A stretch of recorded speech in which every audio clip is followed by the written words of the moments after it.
Ladies and gentlemen,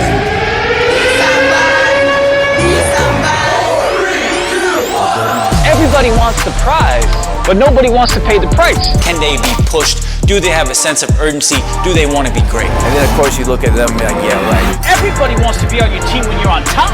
I saw the angel and the marble, and I carved until I set him free.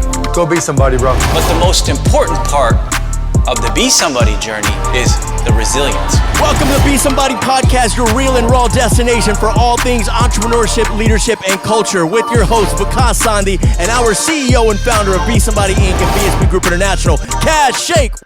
Welcome to episode 10 of the Be Somebody Podcast. A special shout out to all of our listeners, subscribers, and supporters. I'm your co-host, Kash Shaikh, with our founder and CEO of Be Somebody Inc. and BSB Group International, Kash Shaikh. What's going on, Kash? What's going on, Because I can't see you from over there, man. I'm like, this is so weird. Like, I'm so far. If you're listening to the podcast and you don't have the benefit and the beauty to be watching it on video, which you should be by now, episode 10, you should be checking it out on besomebody.com. But if you're listening, I want you to know that usually Vikas is next to me, still 6 feet social distancing, usually next to me. But now, because for the first time in Be Somebody podcast history, we're going to have a guest in studio. Super excited. And because of the social distancing guidelines and principles, Vikas got jettisoned across the studio. Herbie got kicked off the set. He's not even here, right? so that we can have this amazing guest who I'm like level 10 pumped for. Oh, yeah. Level 10, episode 10. We had to go hard and go big on episode 10. I mean, we got a long way to go, but I'm super excited and grateful that we're here. I'm so excited that like this milestone episode that we have an amazing guest, someone who's just inspired me so much over the last 3 years, someone that's been a motivation to not only our team, but to her team and to so many people around the country. Yeah. Wanted to bring something up before we bring our awesome leader on and our guest today. We brought this up in episode 7 about, one of our clients and partners, Kroger Health, rolling out testing across the country. And this past week, there was more testing going on. So just wanted to talk to you a little bit about that. And, I'm so inspired by what the team at Kroger Health's been doing. Really been on the forefront of enabling Americans to get tested. As we all know, that testing is such a huge issue, is a huge factor in us combating and containing this pandemic. Right. And a lot of great partnerships are being formed to enable that to happen. And Kroger Health has been in the center of it. Yeah. And we talked about a few weeks ago that we got to go out to Tennessee. We got to go out to Kentucky to see the work, the initial tests that were happening. This past week, we got to go out to Michigan, and then here in our home state of Ohio. And it's just been incredible to see how quickly the Kroger Health team, and obviously I am, if you ask me if I'm biased, I am biased because Kroger Health is one of our partners and our guest today is one of our best partners, but I'm biased for a good reason because of the work that they're doing. Oh, yeah. And they're doing things that nobody else is doing. In Michigan, actually was the first time ever that pharmacists were actually observing the testing. Yeah. Because it's self-administered nasal swabs. It's super safe. It's all CDC guidelines. It minimizes PPE. It increases safety. People come in, they stay in their cars, their windows are up, and then a professional has to guide them still through the process, Josh. And usually it's a nurse practitioner or maybe other places are physicians. This time it was pharmacists in Michigan. First time ever. Remember, we met the first pharmacist in the country that led that. Her name was Dency. She was so excited. And if you think about what that means, not only for expanding the access to testing, the ability to test across the country when we bring pharmacists into the process, it's huge. Yep. And when you think about what that means for the pharmacy profession, about helping to elevate the profession, because these are clinical practitioners, these are healthcare experts that are often overlooked. Yeah. And I'm just so excited to see the recognition that they're getting and also the passion and the work that they're putting in to be on the forefront of this crisis. So it's been an amazing week. So awesome. I'm pumped about our guest, man. I'm pumped about our guest, Vikas, and I don't want to waste any more time, man. I want to get to our guest. I'm excited we have someone in studio. I'm nervous a little bit that we have someone in studio for the first time because, with COVID-19, we've been doing this all via phone, but now we have someone like in real life. In real life, right here. So 6 feet apart, though. I know, 6 feet apart, but here's the thing. I know you're going to do what you do with your intro, but for me, I'm just so inspired by Colleen Lindholz, who's our guest today, president of Kroger Health. Colleen has been really an industry leader, a thought leader in changing the way healthcare is delivered in America, as the leader of the 5th largest retail healthcare organization in the country. She's been a thought leader in driving food as medicine, food as a preventative solution to stop disease before it starts. And she's been a huge enabler of bringing together this multidisciplinary team of healthcare experts, dietitians, pharmacists, nurse practitioners, technicians, all together. And what they're doing to combat COVID-19 and to lead during this pandemic is inspiring. It's important. But I'll tell you, I'm learning even more than what they were doing beforehand was so important. I just saw an article today. Remember we had Christine Day here, the CEO of Performance Kitchen. Yeah. And we were talking food as medicine. Remember, Vikas? Yeah. And we talked about different stats of $3.5 trillion spent on healthcare in America. We spend the most money, but we're still the most unhealthy. Yeah. We talked about all the chronic diseases. We talked about all those stats and data that speak to the importance. And we talked about after this pandemic, how healthy eating is going to be more important, how the heightened awareness of immunity is going to be more important. Yeah. But some stats I saw in a New York Times article continue to blow my mind about this, Vikas. Less than 20% of Americans are metabolically healthy. Wow. Only 12% of Americans are without high blood pressure, high cholesterol, diabetes, and prediabetes. So 88% of Americans have those issues. Wow. And then, according to a report that commemorated the 50th anniversary of the White House Conference on Food, Nutrition, and Health, poor diet is the leading cause of poor health in America. And more than 500,000 people are dying every year because of that poor diet. And the end statement to this report was that when you get past age, right, poor diet is the lead factor in terms of driving complications, illness, and death from COVID-19. Wow. So if you think about, when you talk about food as medicine, it's never been more important, and it will be even more important moving forward. Yep. So. And we've talked about it on multiple episodes about how important health and wellness is. And even during this time, we're seeing it all over social media, all over the news and everything. So we talked about it. Because, a lot of industries are hurting right now. A lot of people are spending less money in a lot of places where customers, where consumers want to invest their money, their hard-earned money, which they're trying to protect more than ever right now, are things like fresh food, healthcare, well-being, wellness in general. Yep. So it's a huge opportunity, man. So we got a perfect guest for episode 10, Vikas. Oh, yeah. Well, let's bring her on. So let's welcome a leader who started as a pharmacy intern and worked in the healthcare industry for over 25 years and now leads a team of over 22,000 healthcare professionals in over 2,300 pharmacies and over 200 clinics across the country, and was recently named one of the most powerful women leaders leading the food industry by Forbes magazine, and also an American food hero by Eating Well magazine. Let's welcome President of Kroger Health, Colleen Lindholz. Yeah! Oh my God! Someone in studio. Wow! Elbow. We usually would hug Colleen, but now we would usually hug. We're accepting the guidelines, right? Yeah. So Colleen, you're our first ever in studio guest. Super excited to be your first ever. This is awesome. There's no one else that we'd rather have. I mean, we had some friends. We had my friend Sean Ushwin on. So sorry, we had Henry Cejudo on the show a couple weeks ago. He's way better. No, he's a legend. He's a legend. But Colleen, like American food hero, one of the most powerful women in the industry. The work that you've been doing has really inspired me. We're blessed and grateful to be partnering with you guys. But what you started way before we came along, and it's just been awesome to watch it. So thank you for being here. It's awesome. Thank you. Thank you.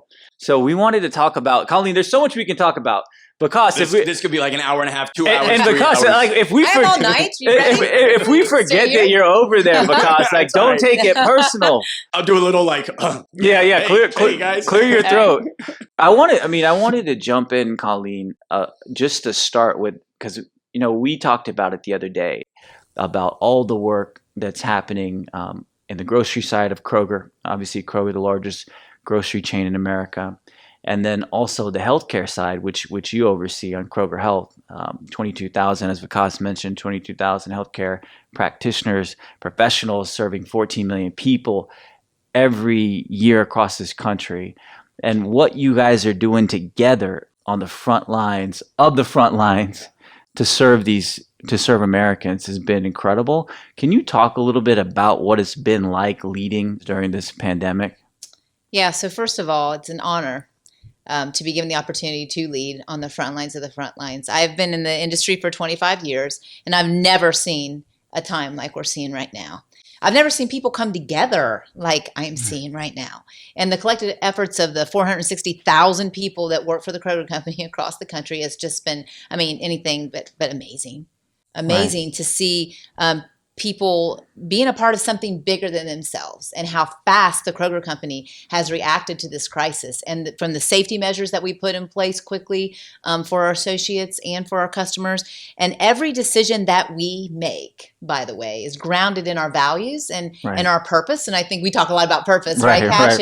And to feed the human spirit, but we've never seen it like we're seeing it right now, come alive, whether it be, in our stores or beyond our four walls. The work that we're doing with the government to expand the COVID testing locations has just been a true testament to who we are and what we believe in. Right. And so it's definitely been a whirlwind, but it's been an honor to be a part of it. It's so great to hear you talk about purpose, Colleen, because we've been talking a lot about on the show that now more than ever, it's so important for companies to really live and breathe their values, their purpose, their mission and vision. And lots of times it's words on a paper, but I've always seen it come to life in the work that you've been doing and that Kroger's been doing. But it's so critical right now because that's what people are looking for, hope and inspiration during this time. In times of crisis, that's exactly what people look for, is hope and inspiration. And I think they look for companies and leaders that do more beyond their four walls, that they really do well for people. I've said forever, if we do what's right for people, the business is just going to come. And that is what we are seeing happen right now. And you talked about a little bit about what you're doing with governments and all the partnerships that are coming together. We even talked about, it's been kind of crazy to see even retailers that were competitors in the past get at the table together and say, hey, how are we going to figure this out for COVID testing, or how are we going to scale different solutions? But can you share a little bit about some of these conversations and partnerships that you're doing, starting with the government officials that you've been partnering with?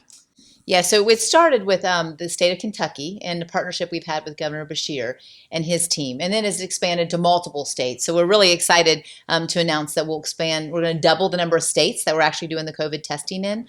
Awesome. Say up to 14 states that we'll be in over the next month or so. But it really started in Kentucky with Governor Beshear, and we learned a lot by working with him and his team. It's been different in that some of the sort of demands and things that they were thinking were a little bit different than what we were thinking.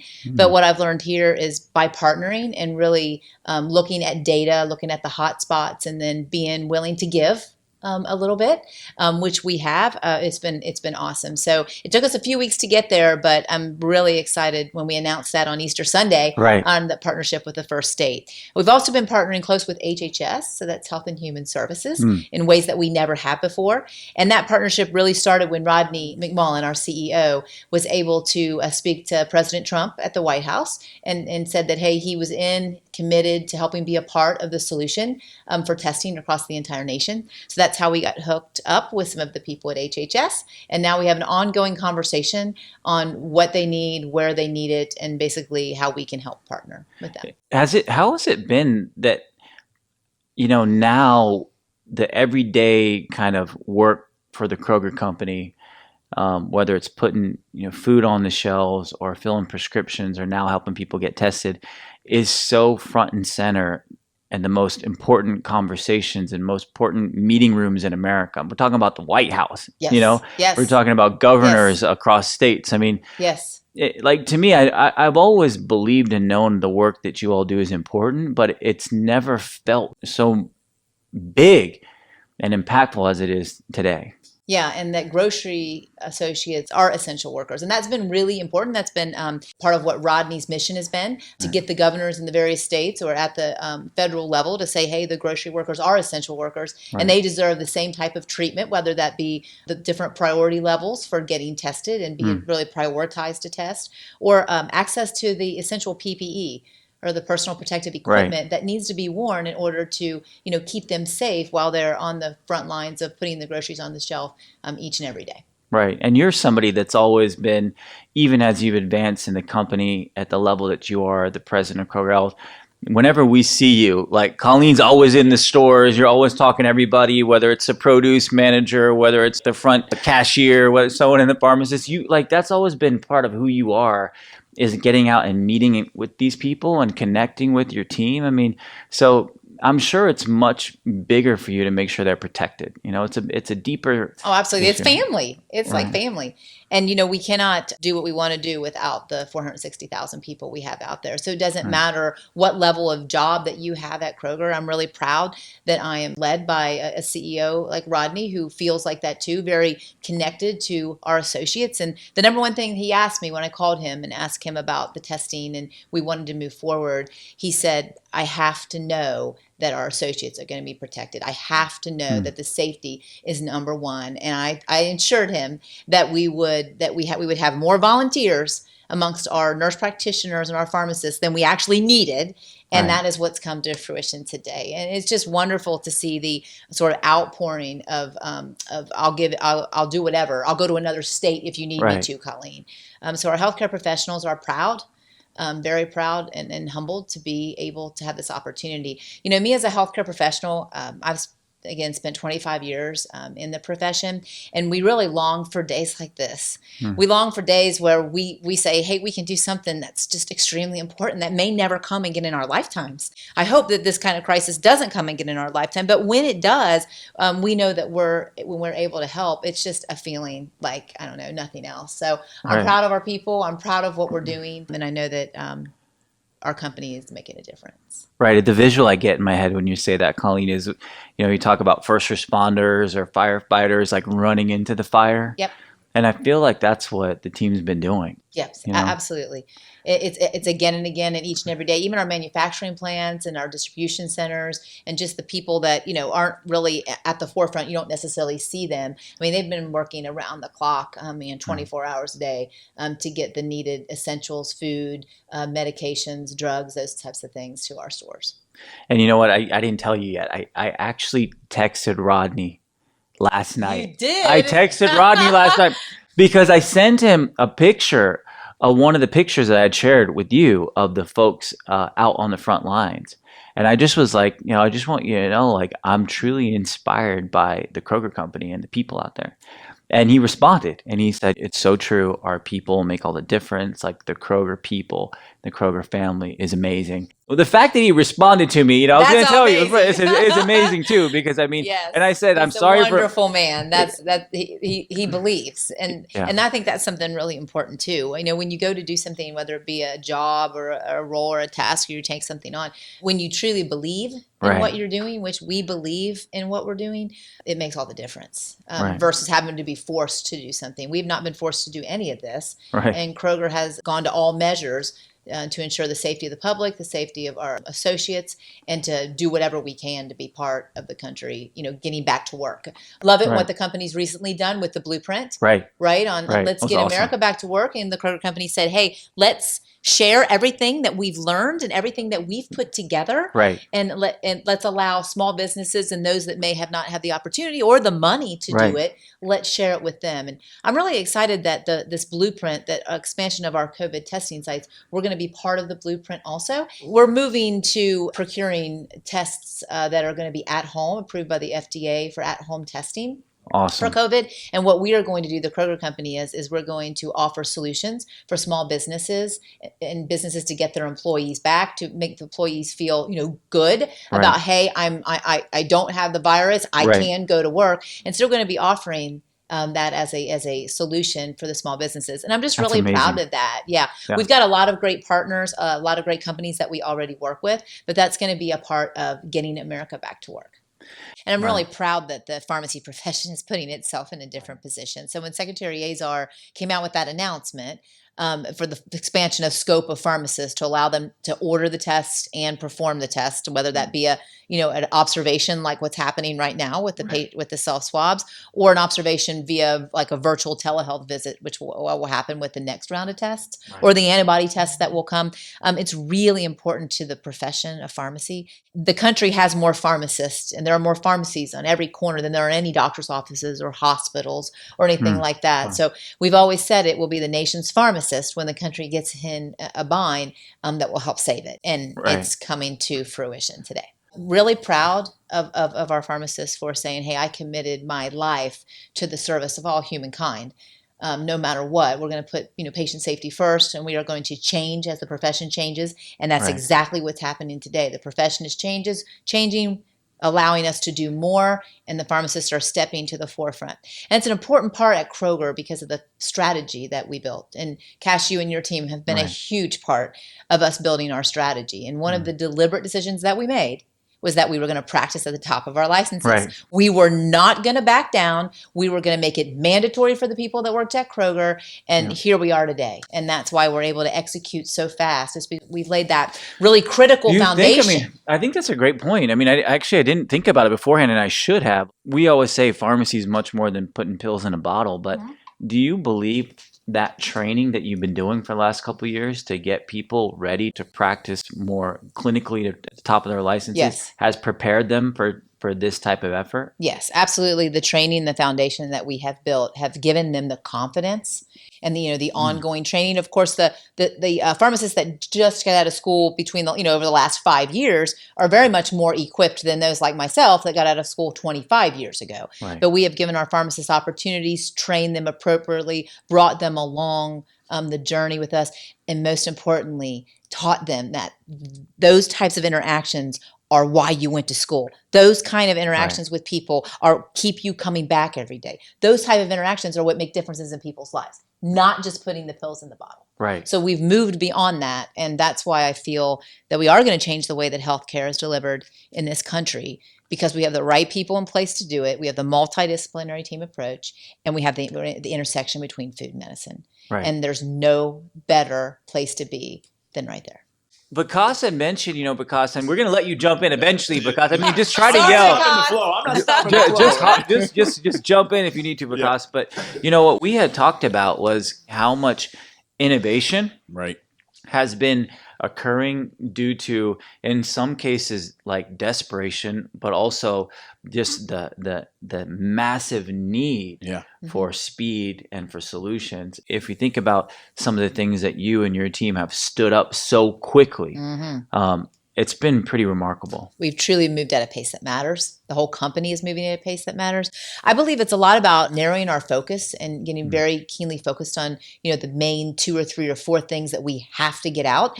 And through doing that, we stood up in collaboration with Microsoft, a healthcare bot, and we built an online screening tool that would be very effective at getting people who needed to go through a screening process to get the test to the people that need the test first. Right.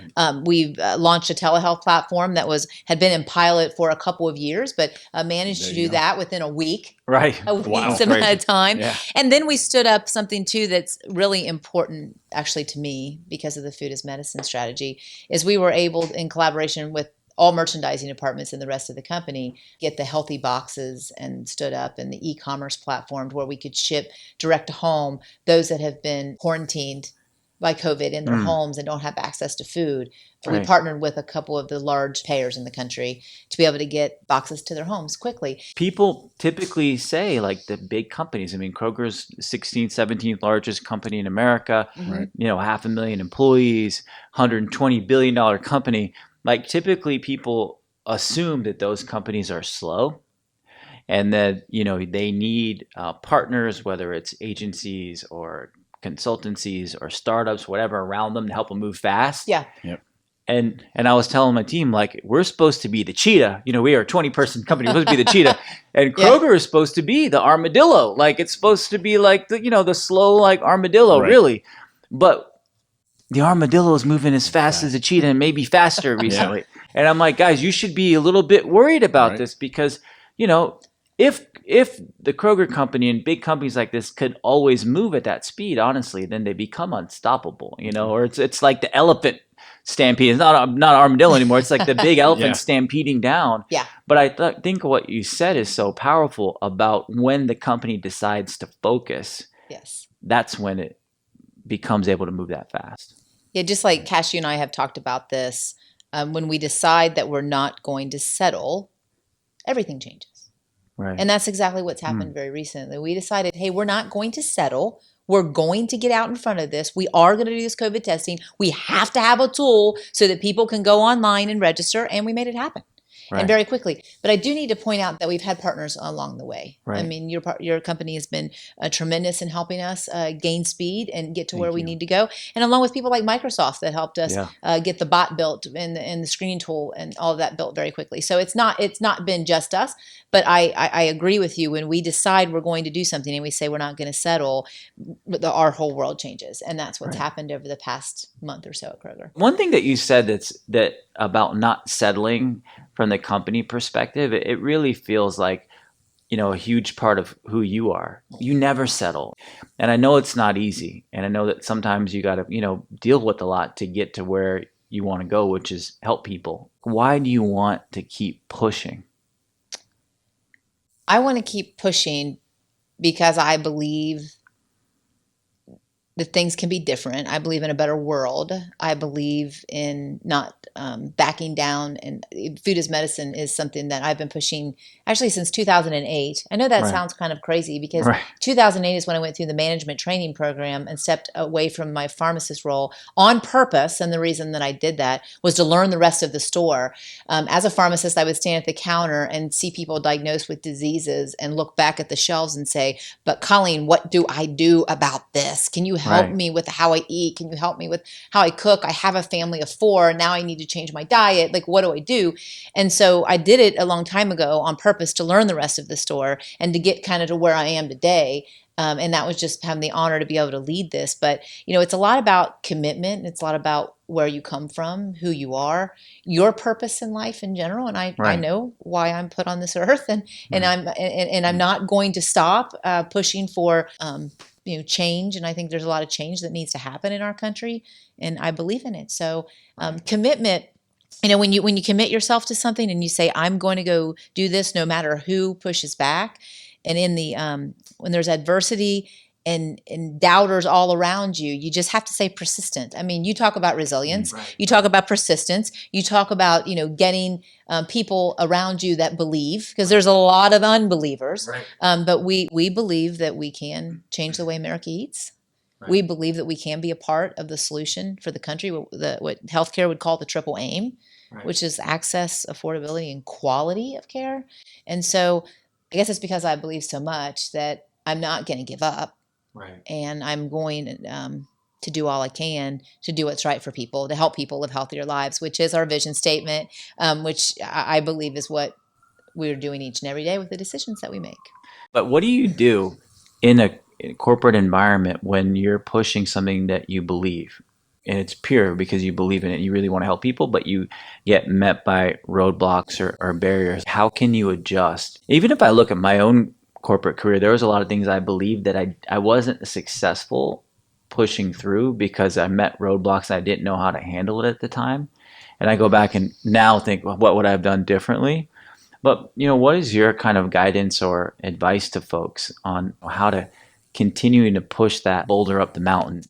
Yeah, I think you have to try to look at it through the lens of other people. And oftentimes you have to change the approach or potentially change the presentation or see the world that they're living in and try to bring that world into what you're trying to either get past, get funding for or whatever. I think it's just, taking different angles and getting knocked down and getting back up, getting knocked down and getting back up. I mean, that's kind of what life's all about. You don't always win. Right. You don't always win.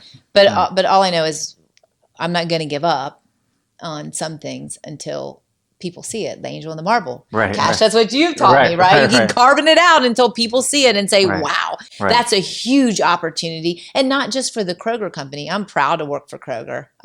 I'm dedicated to the company. I'm proud to work for people that care. I'm proud to work for a company that has a purpose. But I'm doing it not just for my company, but for the country, because I believe that again, that we can have a better country and a stronger country and a better world. And while it might be very small, our contribution, small things lead to bigger things. And there's power in numbers and there's power in people. And if you can put something out there that others grab onto, which I believe right now, Food is Medicine is the perfect, absolute time to go talk about this. Who knows where it might go? Right. Well, there's so much to go in that, but on Food as Medicine in particular, like we talked about in the intro, it's something that you guys have been championing for a long time at the Kroger company, and something obviously we believe in, we're grateful to partner with, but it's so relevant now, and I really believe it's going to be more relevant than ever. When you look at the data, even if you look at the studies, you look what the doctors and scientists are saying about diet and the role that it's going to play and that it plays with not just immunity, but specifically even with COVID-19, the opportunity with Food as Medicine is bigger than ever. Right now is a perfect time because our country can take these incidents of things like diabetes and obesity the other way by implementing a Food as Medicine across the board and getting the payers. A real key to our strategy is getting the payers of the country along with the government. They're the largest payer. United Healthcare. And United Healthcare and Anthems. And then the government's the largest payer of healthcare in the country in general with Medicare and Medicaid.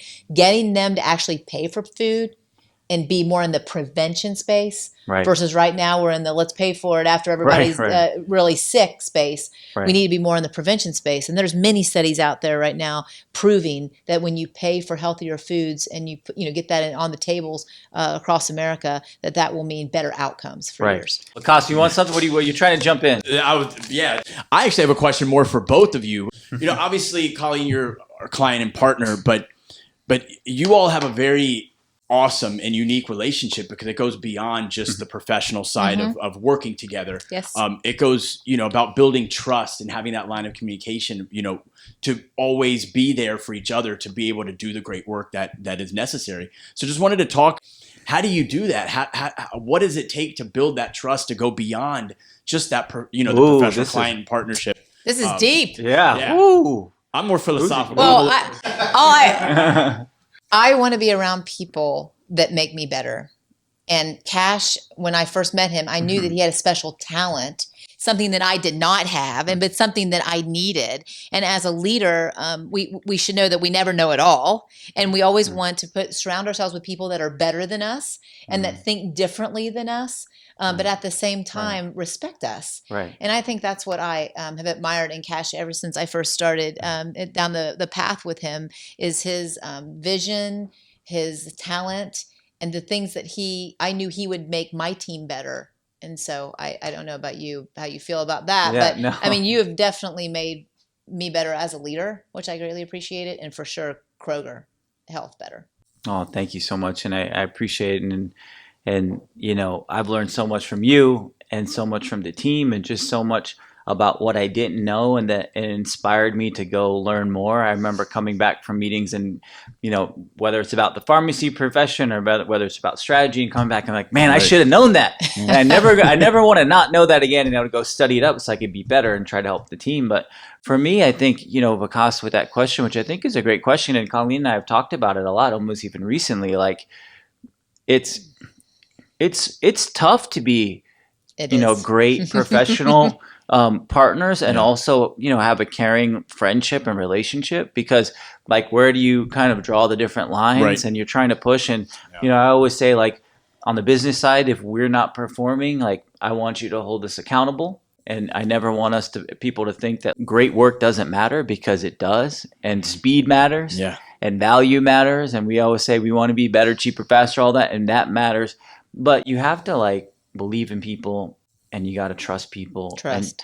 And you gotta just genuinely care about people. And that's the one thing that if I could say, there's a lot of tough things about running your own business, and there's pros and cons to everything. And you wake up, really stressed most of the days. But the thing that I love the most is you can choose who you work with. Mm-hmm. You really can, because and you guys know it here that we've walked away from partnerships or we've turned down things when we didn't believe in the people. And I feel really like that is the biggest thing, that's the biggest blessing. We can get to decide who you want to work. Now, they may not want to work with you, but like, you can say that's the type of person or company I want to work with. Yep. And to me, like, that's why I love partnering with you, Colleen, and the partners that we have is because we believe in you. We believe in the same values, and we just trust each other to do whatever it takes to get it done.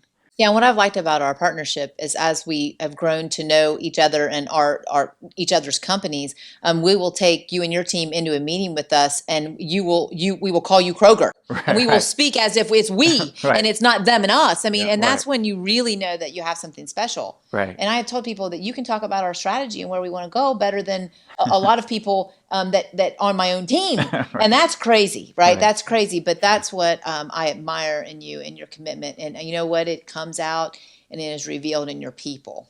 And your people are amazing, and the way they treat us, respond to us, care about us, know our vision, mission, and just their caring and their authenticity. And I feel like I can trust your people just as much as I can trust you. I mean, there's nobody on your team that I... Jordan, I don't know. I mean, Jordan, questionable. 50, Jordan might be the questionable 50. One. But I mean, that's really important to me. Yeah, I mean, and you're busy. I mean, you're the CEO of this company. You can't always just respond to Kroger. So I need to have, someone, you need to have people that back you up. And I just think that we were good. But you have taken us to this level of where we can see greatness. And it's really been fantastic. And the rest of the company has seen it too. So from the way that you've helped us execute, whether it be some of the strategic stuff that you've done, KrogerHealth.com that you've done, and I mean the Pulse events, which are events where we get people together and we inspire them to do what we either are asking them to do, taught them to do, they went to school to do. We're trying to inspire them to go back to that store, and it's the interaction with the customers and the people at that store that builds loyalty, and builds the profession for years to come. You helped us go from good to great, and now we're at this level where I believe we're a true powerhouse, and I feel great about that. And all of our 22,000 healthcare professionals getting on board with a strategy is pretty fantastic. I remember sitting with you in your office, one of the first times we met, and just feeling your energy and feeling like the passion you have, and I was like, Colleen, like, we have to have as many people in the company feel this, what I'm feeling, as possible. Like, where can we go? What can the plan be for you to get out and share? I really believe that the greatest leaders lead with integrity. They lead with passion as well as intellect. But if you just have the smarts and you don't have the passion and you don't have the integrity, you're not going to be a great leader. Right. And when you have all three, like you do, amazing things can happen, and you can see it when you get in front of people. Especially when you get out in front of like the masses, and you have a massive company that you're out in front of. And when we see you on stage, every time I've seen you speak, there's 156 people in line waiting to talk to you afterwards. Like they're inspired by it, and I think that's the testament. And I don't believe everybody understands how important that is. But I know that we do, and I know the great leaders do. Well, I appreciate you saying that, but it's only by the grace of God and where I come from, am I able to deliver the way I feel and my passion and my caring for people. And it's come with years of just connecting with people. I do care about all of our pharmacists, techs, interns, NPs, all of them, Right. Across the board. And I want nothing more than to elevate them in their roles and where they are, and give them the tools and the solutions and the power to make a difference in people's lives. And I Right. think that, and I've just had the experience working at Kroger, been under some leaders that have done that for me. Been under some that have not, and I've learned a lot. I've learned a lot about what I'm not going to do, sometimes just as much as what I'm going to do. But you just, you really appreciate the paths that you're able to cross with people that care. And I mean, I appreciate the path that we've been, our paths that have crossed in life, because, again, I said it before, you've made me better as a leader. Thank you. If you had to choose one value, Colleen, that you believe is the most important, to you, or the most important to drive success, happiness, whatever it is, what would be the most important value from your point of view? Authenticity, and trust. I think just being authentic and being who you are, not trying to be something different, and doing what you say you're going to do. Don't go say something and not go do it. Right. But when people say, "Hey, I want people to say she's real." Right. She says what she says. She goes and does.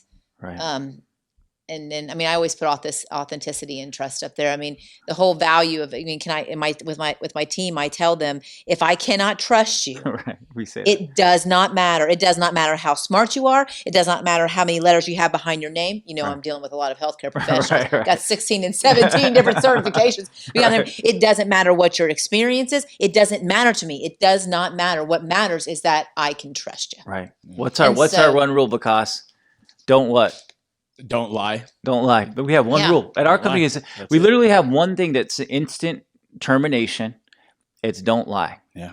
And we all say everything else we could figure out, as long as you're living our principles and values and you don't lie, we can figure it out. We always say being real is so important. I mean, that's what, which is authenticity, right? Just real. Exactly. Authenticity. And I think that you can't fake it.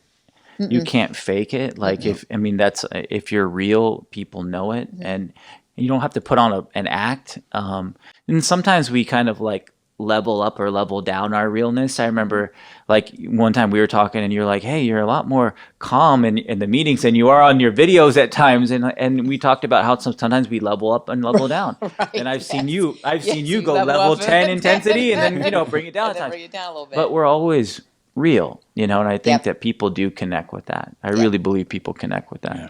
And I think especially in the business world, people appreciate that. Yes, because it's rare. Yeah, and I had a mentor and a previous boss that that told me, like, don't change.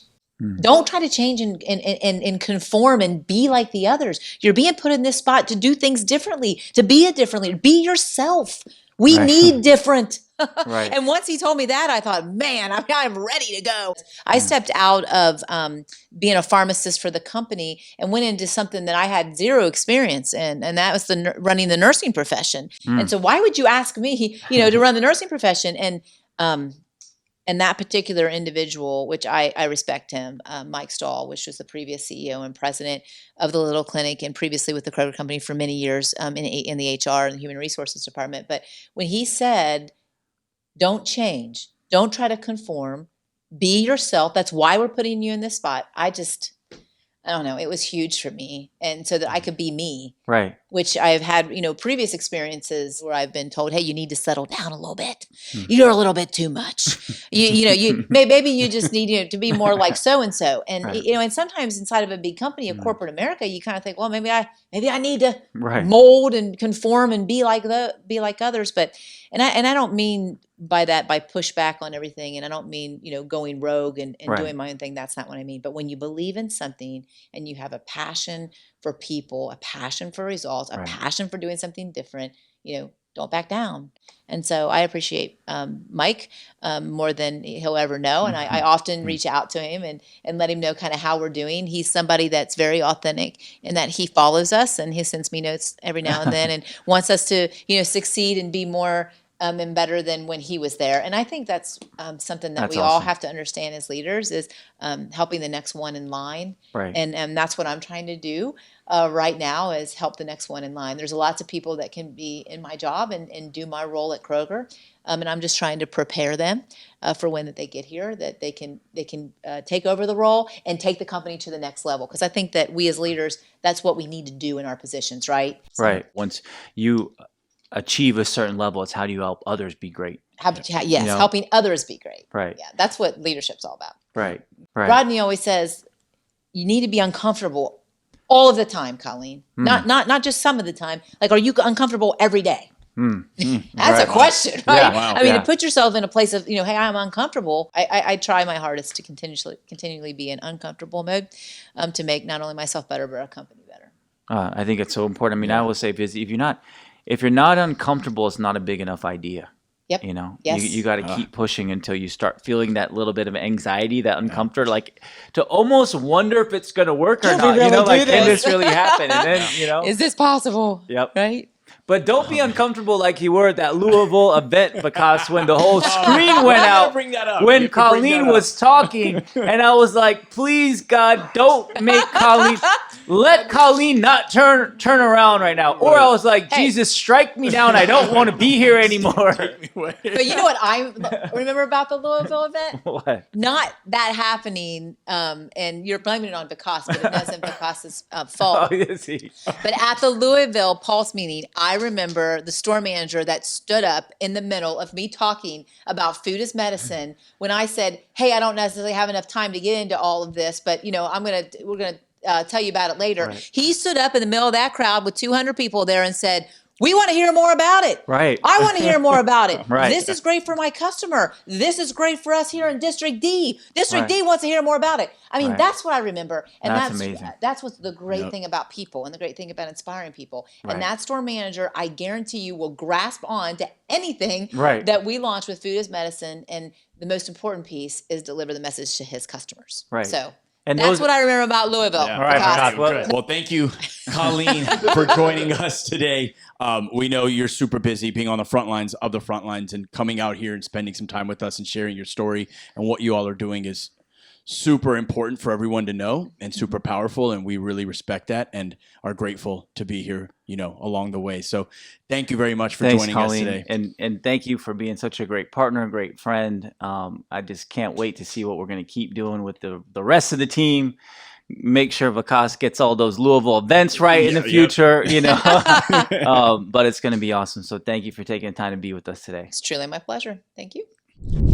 Man, Kash, what a great conversation today with Colleen, right? I mean, just the stories. Now the it feels passion. weird that she's not in the studio right next to me now, Yeah, but we got to end it on the one big thing for our listeners. Yeah, Vikas, there are so many great things. Anytime we talk with Colleen, I always walk away inspired. I always walk away ready to run through a couple brick walls. But the one big thing that I would take away is really a challenge and a call to action to all the companies and corporations and agencies and firms that are looking to partner together.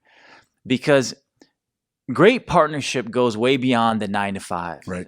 It goes way beyond the X's and O's of the business. Yeah.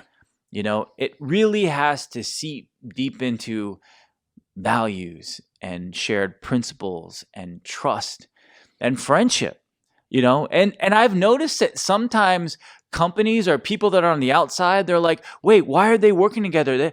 It looks like they're friends, or they worked together in a previous life. They have that trust. That's why that he brought her in or she brought him in. Of course. That's why they're doing it. That's why you're doing it. Because when you want to succeed, when you want to win, you want to have not only the best people that do great work, but people that you can trust. Yeah. That people that you've already been in the wars with, that you've been in the trenches with, and that you trust to have your left side, your right side when you're going into battle, So to create great partnerships, you have to be close, You have to be close, man. And you have to, of course, understand the business, and you have to deliver, right? Mm-hmm. But you have to have that shared mission, vision, and values, and you have to be able to connect on the court and off the court. Right. Because if you don't, you're never going to make it happen. And I think that really understanding that and not seeing that as a side conversation or a uncomfortable thing that you think about when you're doing your business development planning, but realizing that is not only a strategy, it's an imperative. And the beautiful thing about it is the only way that happens is it has to be real. Like we talked about on the show, it's got to be authentic. You can't fake it. Right. You can't fake friendship. You can fake it. But not when people really understand, who you are and what you're about. And to me, that's what's the most powerful part. Thank you. Thanks, man.